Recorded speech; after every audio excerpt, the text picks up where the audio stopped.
Hello, my name is Baldwin, and this is our project on the gut microbiome. To start off, the gut microbiome is defined as a proportion of microorganisms in a given environment. In this case, the gut is the environment. Based on the gut-brain connection theory, the gut microbiome affects both mental and physical health. A poor microbiome can influence IBS, colon issues, and various mental illnesses such as depression. The microbiome is most at risk for deteriorating at infancy and old age. It is important to keep a good proportion of microorganisms at these stages. So the two studies that we focused on were IBS and depression.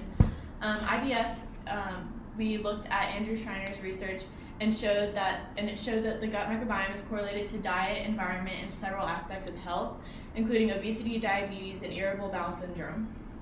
His scientists and him discovered that microbes found in the gut contribute to metabolic functions, protect against pathogens, and strengthen the immune system. So those with a weakened immune system can get IBS. The next one we looked at was depression, and Zhang and his team discovered with bacterial evidence that the gut microbiome affects mental health, especially depression. The proportions of actinobacteria and bacteroidetes alter the amount of serotonin and may influence a person's likeliness to develop depression.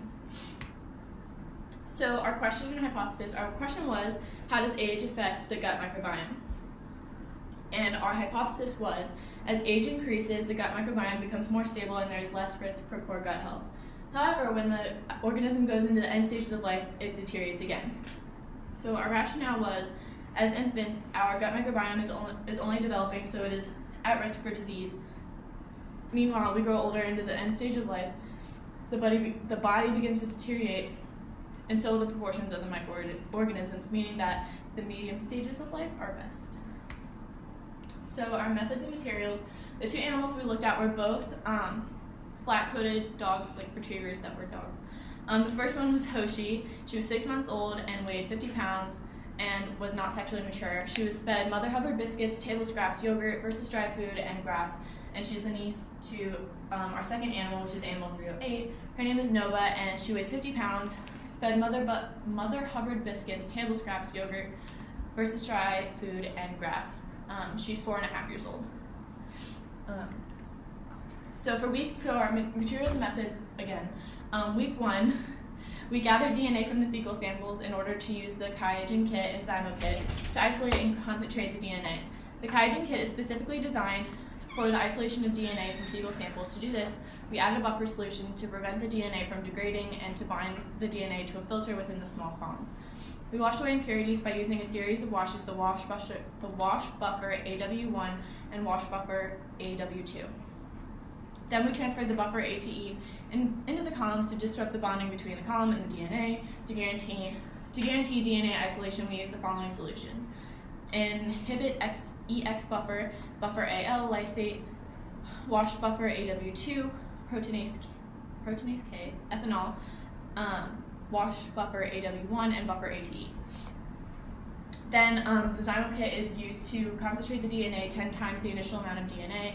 The DNA from the QIAGEN kit is bound to a filter in the Zymo column, rinsed of any impurities, and eluted in a special buffer at 1/10 the volume of the initial. We use the following solutions to guarantee the concentration of DNA increase: the chip DNA binding buffer, the DNA elution buffer, and the DNA wash buffer.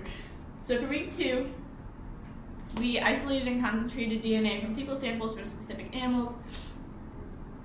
The specific gene we wanted to analyze was the 16S gene, which allows us to determine which types of bacteria were presented in the animal.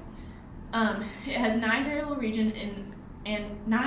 regions and is frequently used to determine the classification, such as the genus of an organism. First, we determine the concentration of the DNA, and then we amplify the 16S gene using PCR, specifically the V3 and V4 regions of this 16S gene. To determine the concentration of the DNA, we used UV spectrophotometry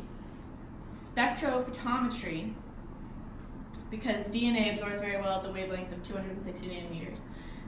After determining the concentration of DNA, the 260 to 280 nanometer ratio, we determined the purity of the DNA. If the concentration was between 1.5 and 1.2, if the concentration was between 2.2. If it was less than 1.5, it was probably contaminated by proteins, and if it was greater than 2.2, it could have been contaminated by RNA.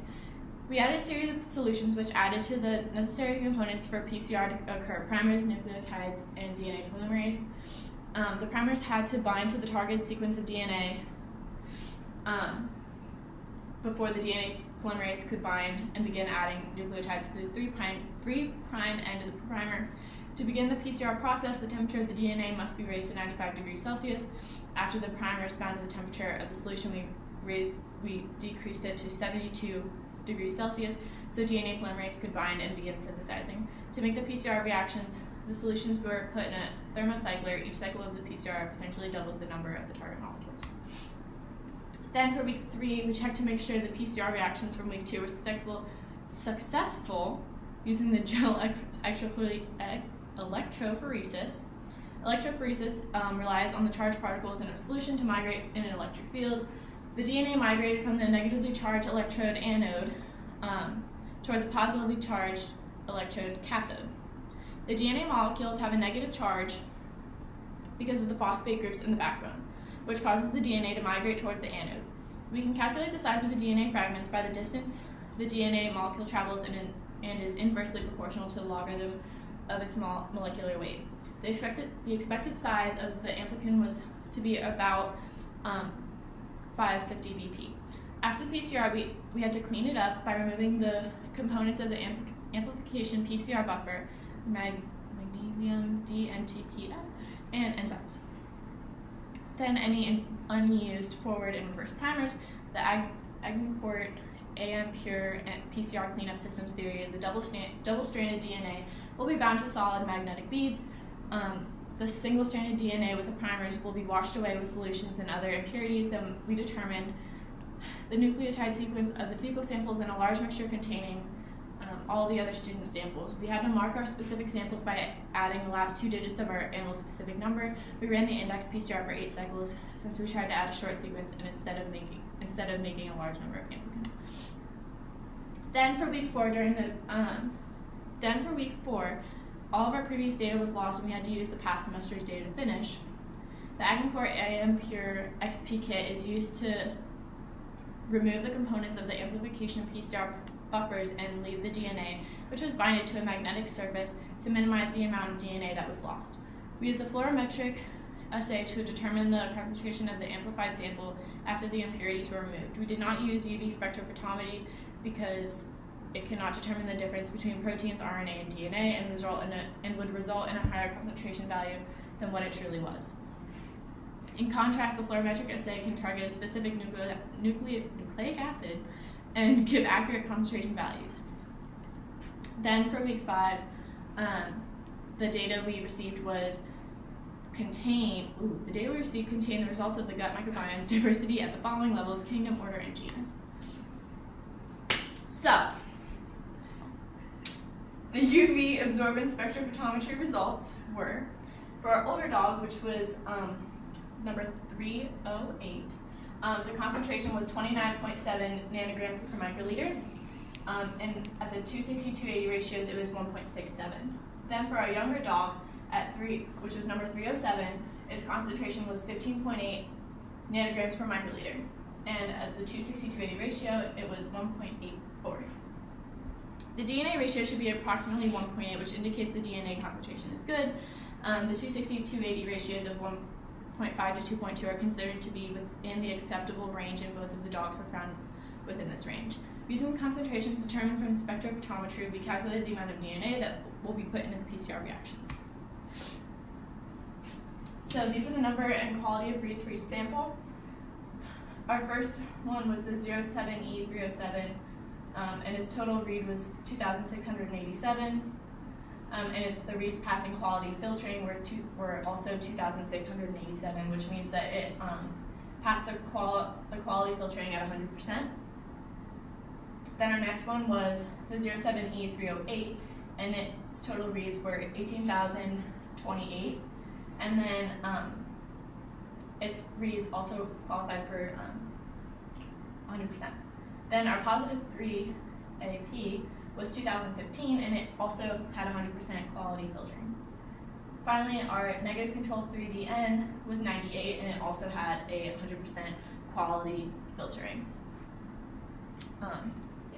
So the results tested, never mind, the gel electrophoresis.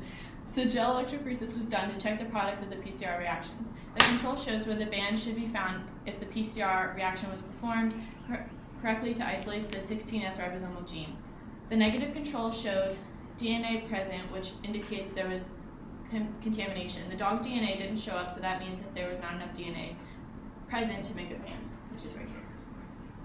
In the box to the right, it shows, right here, it shows our results from the gel electrophoresis. Our data is represented on the left of the full vertical bar. Closest to the bar is our positive control, and the one to the left of it is our negative control.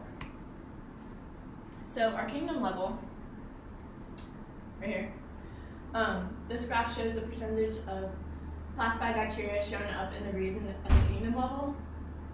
This is for each sample. It shows the percentage of unclassified bacteria. So our older dog had a 99.02% classified reading, and our younger one had a 75.25% reading. While unclassified, our older was 0.98%, and our younger was 24.75%. Then our order comparisons shown, the green bar shows our younger dog, and the blue bar shows our older dog. Basically, once we got from kingdom to order, it started to become more specific to the species. And shown by our table percentages, this table shows the percentages and proportions of each bacterium order per sample. These are our percentages. Then, our genus comparisons, again, the green is for the younger dog and the blue is for the older dog. This graph displays the vast proportions of different bacteria genus. The green, once we went from order to genus, it got even more specific to the dog species that we had. This is our table, the genus, and it has our percentages. This shows the percentages and proportions of each bacterium genus per sample. Basically, to kind of wrap it up here, the DNA extracted from the stool samples was successful. For each sample, we removed 500 microliters of isolated DNA. After using UV absorbance spectrophotometry, we determined that the DNA was pure enough for each sample. For the DNA, the 260-280 ratio should be approximately 1.8, which indicates DNA concentration.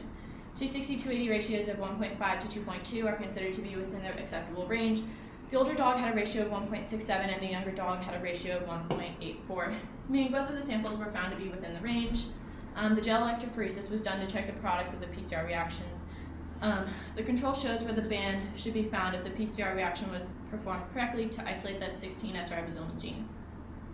The negative control showed DNA present, which indicates there was contamination. The dog DNA didn't show up, so that means that there was not enough DNA present to make a band. During the start of week 4, our data for the original samples was lost, so we were unable to determine if there was a high enough concentration after PCR cleanup for sequencing using fluorometry. The positive control had way over 1,000 reads, and that passed the quality filter, and 100% of those reads passed the quality filter. At the kingdom level, 99.02% of the older dog was bacteria, while only 0.98% was unclassified. This means that the positive control had little to no contaminants and is expected to be a high percent of bacteria since the positive control is E. coli. There was a small amount of cross-contamination. The gut microbiomes of the 2 animals we chose for our project had similar kingdom level because any animal on this planet has the same bacterium.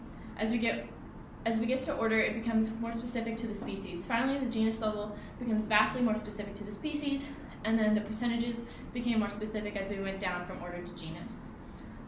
This does support our hypothesis that the older dog would have more diversity in the gut microbiome than the younger dog. We found at the genus level the older dog had 6 different genus classifications greater than 6%, while the younger dog had 5 that were greater than 6%, which is not good.